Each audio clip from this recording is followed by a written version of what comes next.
Angie from Canterbury Farm. I'm making easy peasy tacos and I'm going to show you how to do it.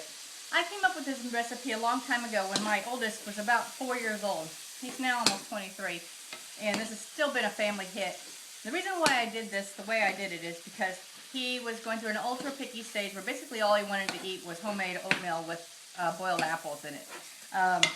And so I had to come up with something that he would eat. He wanted to pick everything out, So I came up with easy peasy tacos. It's super easy and it's great because it's one dish and you can make this really fast. So if you're a busy mom, this is a surefire hit. So you want to brown 1 pound of hamburger. While that's browning, you want to add 1 cut up onion. Now, if any of you follow my videos, you know I got another one that doesn't like onions right now. So I'm going to get some blowback for using the onions. You can use dried minced onions. I usually do that, but we all love onions except for the one. And that's one of the, I think that's probably the only drawback to having your kids 4 years apart. It's like you always have one that's in a picky stage. But he's almost a teenager now too, so I'm sure he'll be outgrowing it soon.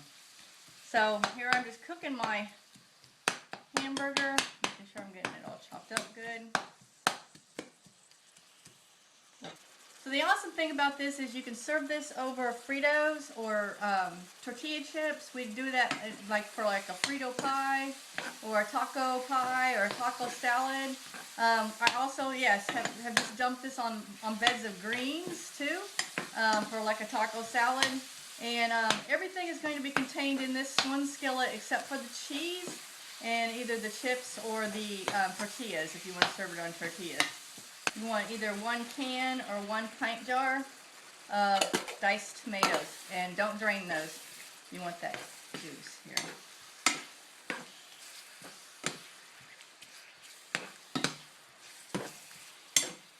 Then you want 1 14-ounce can, 14 and a half ounce can, 1 15-ounce can, or 1 pint jar of corn. And after you add each one, just give it a good mix here.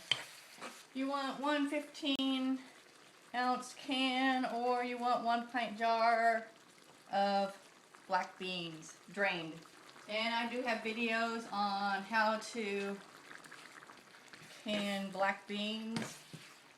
And I believe I think I also have how to can tomatoes. So if you don't know how to do that and you want to learn how to do that yourself, go check out those videos.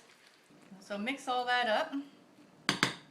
Now, you're going to need either a pouch of taco seasoning, or I also, again, have a recipe posted on how to make your own taco seasoning so you don't have to buy those expensive pouches.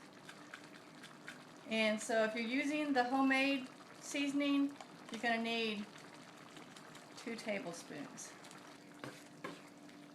You're going to make sure you get that all mixed in there.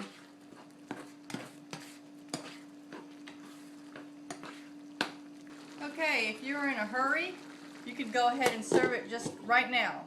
But what I like to do is put it on low and just let it simmer for 10-15 minutes. So I'm going to get my cheese ready while this simmers. That's it. Easy peasy tacos. It's done. And I hope it helps save you some time, and I hope your kids love it as much as all 4 of mine have over the last 20 years. So thanks for joining us here at Canterbury Farm. Bye.